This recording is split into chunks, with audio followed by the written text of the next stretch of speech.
What's up guys, my name is Ed Vega and you're on Dongdong TV. Do you want to live in a group that you're no longer interested anymore, but you don't know how? You're in the right place.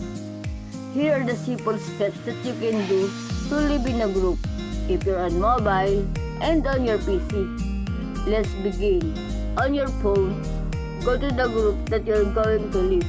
These three buttons up there, and you may choose to leave the group. Here you have three options.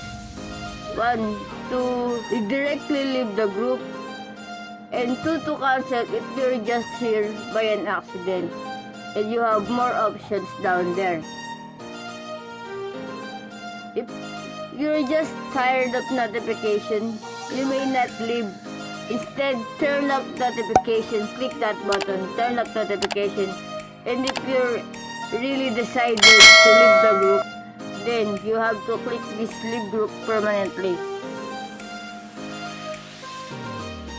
Not right for me because I'm no longer interested in Japan bike anymore. So I will click not right for me.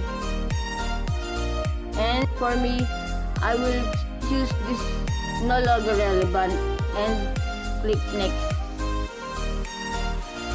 And you're done. Thanks for the feedback. There, you're successfully live in a group.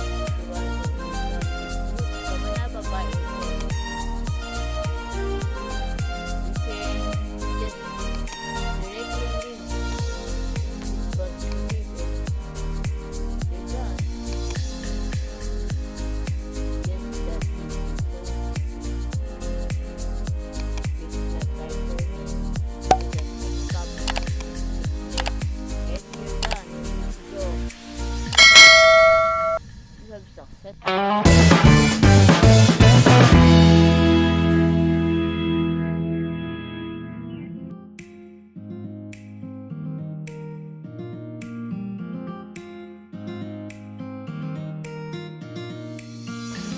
Huwag niyong kalimutang mag-subscribe sa Dongdong TV.